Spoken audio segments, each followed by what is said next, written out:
Chapter 21. The chagrin Wolf Larson felt from being ignored by Maud Brewster and me in the conversation at table had to express itself in some fashion, and it fell to Thomas Mugridge to be the victim. He had not mended his ways nor his shirt, though the latter he contended he had changed. The garment itself did not bear out the assertion, nor did the accumulations of grease on stove and pot and pan attest a general cleanliness. "I've given you warning, Cookie," Wolf Larson said, "and now you've got to take your medicine." Mugridge's face turned white under its sooty veneer, and when Wolf Larson called for a rope and a couple of men, the miserable Cockney fled wildly out of the galley and dodged and ducked about the deck with the grinning crew in pursuit. Few things could have been more to their liking than to give him a tow over the side, for to the forecastle he had sent messes and concoctions of the vilest order.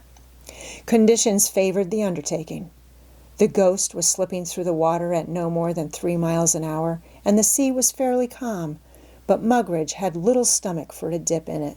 Possibly he had seen men towed before.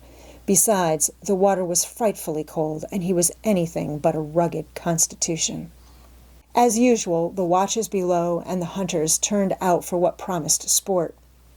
Mugridge seemed to be in rabid fear of the water, and he exhibited a nimbleness and speed we did not dream he possessed. Cornered in the right angle of the poop and galley, he sprang like a cat to the top of the cabin and ran aft. But his pursuers forestalling him, he doubled back across the cabin, passed over the galley, and gained the deck by means of the steerage scuttle. Straight forward he raced, the boat-puller Harrison at his heels and gaining on him. But Mugridge, leaping suddenly, caught the jib-boom lift. It happened in an instant, holding his weight by his arms, and in mid-air, doubling his body at the hips, he let fly with both feet. The oncoming Harrison caught the kick squarely in the pit of the stomach, groaned involuntarily, and doubled up and sank backward to the deck. Hand-clapping and roars of laughter from the hunters greeted the exploit, while Mugridge, eluding half of his pursuers at the foremast, ran aft and through the remainder like a runner on the football field. Straight aft he held, to the poop, and along the poop to the stern. So great was his speed that as he curved past the corner of the cabin he slipped and fell. Nilsson was standing at the wheel, and the Cockney's hurtling body struck his legs. Both went down together. But Mugridge alone arose. By some freak of pressures, his frail body had snapped the strong man's leg like a pipe stem. Parsons took the wheel, and the pursuit continued. Round and round the decks they went, Mugridge sick with fear, the sailors hallooing and shouting directions to one another, and the hunters bellowing encouragement and laughter. Mugridge went down in the forehatch under 3 men, but he emerged from the mast like an eel bleeding at the mouth, the offending shirt ripped into tatters, and sprang for the main rigging. Up he went, clear up, beyond the ratlines to the very masthead. Half a dozen sailors swarmed to the cross trees after him, where they clustered and waited while 2 of their number, Ufty and Black, who was Latimer's boat steerer, continued up the thin steel stays, lifting their bodies higher and higher by means of their arms. It was a perilous undertaking, for at a height of over 100 feet from the deck, holding on by their hands, they were not in the best of positions to protect themselves from Mugridge's feet. And Mugridge kicked savagely till the Conica, hanging on with one hand, seized the Cockney's foot with the other. Black duplicated the performance a moment later with the other foot. Then the 3 writhed together in a swaying tangle, struggling, sliding, and falling into the arms of their mates on the cross trees. The aerial battle was over, and Thomas Mugridge, whining and gibbering, his mouth flecked with bloody foam, was brought down to deck. Wolf Larson rove a bowline in a piece of rope and slipped it under his shoulders. Then he was carried aft and flung into the sea. 40, 50, 60 feet of line ran out when Wolf Larson cried, "Belay!" Ufty took a turn on a bit. The rope tautened, and the Ghost, lunging onward, jerked the cook to the surface. It was a pitiful spectacle. Though he could not drown and was 9-lived in addition, he was suffering all the agonies of half-drowning. The ghost was going very slowly, and when her stern lifted on a wave and she slipped forward, she pulled the wretch to the surface and gave him a moment in which to breathe.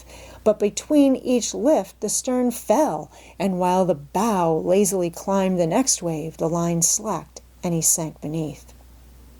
I had forgotten the existence of Maud Brewster, and I remembered her with a start as she stepped lightly beside me.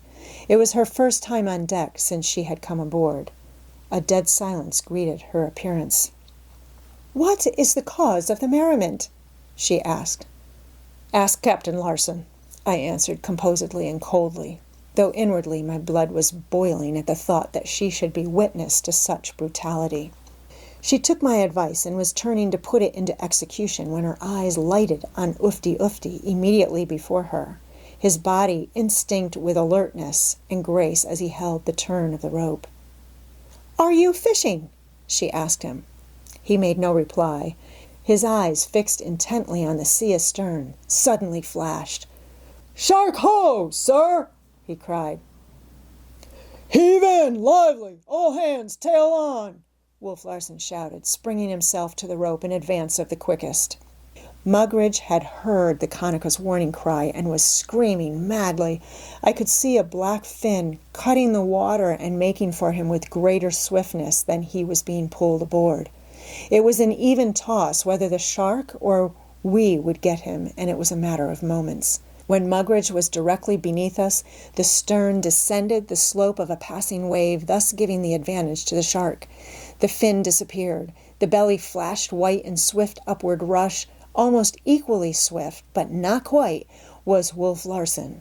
He threw his strength into one tremendous jerk. The Cockney's body left the water, so did part of the shark's. He drew up his legs, and the man-eater seemed no more than barely to touch one foot, sinking back into the water with a splash. But at the moment of contact, Thomas Mugridge cried out. Then he came in like a fresh-caught fish on a line, clearing the rail generously and striking the deck in a heap on hands and knees and rolling over. But a fountain of blood was gushing forth. The right foot was missing, amputated neatly at the ankle. I looked instantly to Maud Brewster. Her face was white, her eyes dilated with horror. She was gazing not at Thomas Mugridge, but at Wolf Larson, and he was aware of it, for he said with one of his short laughs, "Man play, Miss Brewster. Somewhat rougher, I warrant, than what you have been used to, but still, man play. The shark was not in the reckoning. But at this juncture Mugridge, who had lifted his head and ascertained the extent of his loss, floundered over on the deck and buried his teeth in Wolf Larson's leg. Wolf Larson stooped coolly to the Cockney and pressed with thumb and finger at the rear of the jaws and below the ears. The jaws opened with reluctance, and Wolf Larson stepped free. "As I was saying," he went on, as though nothing unwonted had happened, "the shark was not in the reckoning. It was, shall we say, Providence." She gave no sign that she had heard, though the expression of her eyes changed to one of inexpressible loathing as she started to turn away. She no more than started, for she swayed and tottered and reached her hand weakly out to mine.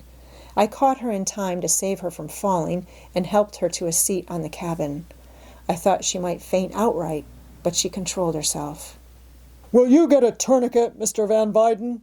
Wolf Larson called to me. I hesitated.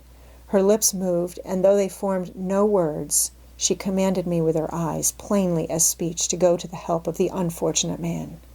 "Please," she managed to whisper, and I could but obey. By now I had developed such skill at surgery that Wolf Larson, with a few words of advice, left me to my task with a couple of sailors for assistance. For his task he elected a vengeance on the shark. A heavy swivel hook, baited with fat salt pork, was dropped overside, and by the time I had compressed the severed veins and arteries, the sailors were singing and heaving in the offending monster. I did not see it myself, but my assistants first one and then the other, deserted me for a few moments to run amidships and look at what was going on. The shark, a 16-footer, was hoisted up against the main rigging.